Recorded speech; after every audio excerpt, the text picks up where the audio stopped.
Yo, shoutout sa muli nating dayo.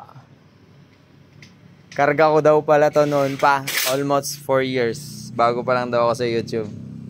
Bumalik ngayon. Wala daw bukasan. Eto chat niya.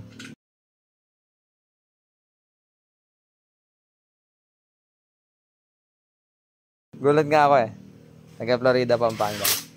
So nabuksan. Nagpa-big valve na siya. Dati siyang stockhead. Ayos pa rin naman, oh. Tutok all the way. Oh.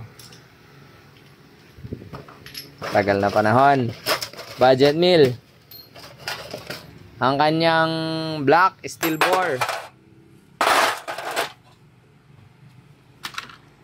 Pero may siwang na. Isipin mo naman yan. Tapos maalikabok pa sa Florida, Pampanga. Camshaft niya wala pang kuhukay-hukay. So, dahil wala pang hukay yan, yung rakaram niya na stock, yun pa rin yung nakalagay ngayon, nilagay namin. Stock scam na siya ngayon. Steel bore pa rin, mga kapulido.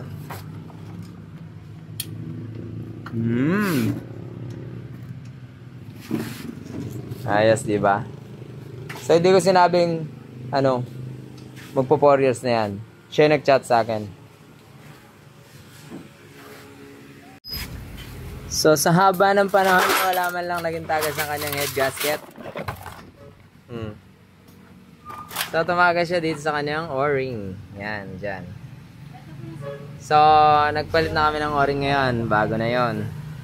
Sa kanyang black, wala man lang din tagas, oh.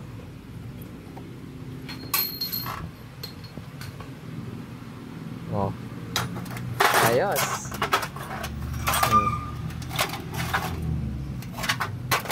Sulit. So ngayon siya nadali. Dahil maraming napalitan talaga. Wala daw bukasan talaga to. Torque drive, ang laki ng kanal. Ayun. Ayun, oh. Yan. So para siyang kumakambyo. Yan. Yun. Siyempre kapag nag-uhukay ng ganon, may hukay ng ganon, matatamaan ng inyong cover. Ayan, oh. Lalim. Sugat. Ang kanyang clutch lining, sobrang laki na ng alog. So ito dati naman yung piyasa ito eh. Yung baso niya sa haba ng panahon, rig baso, ayan, oh. May tama na rin. Palit. Bendix niya, bumi siya na ng mumurahin. Yan, locality, bugality. Pag start namin, napakaingay. So ang ginawa namin, kinuha na lang namin yung kit, inilipat namin dun sa stock. Mga valves niya, okay pa rin naman eh. Stock valves na nilaitan ko nun.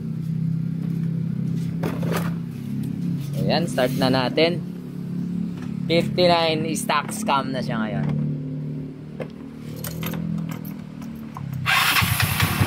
Yun, no? Napakatahimik pa rin. Ayos na, sir. Tambutso na lang. Tambutso na lang dahil big valve na siya ngayon. Dati pa rin, pang stock. Recommend ko sa kanya ang MTRD, syempre. Yun, no? Boom! Pang! Boom, pang!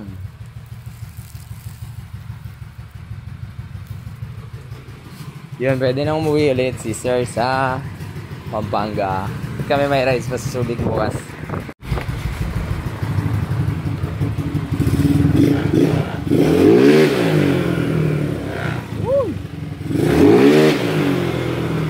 Steel bore, lipiga.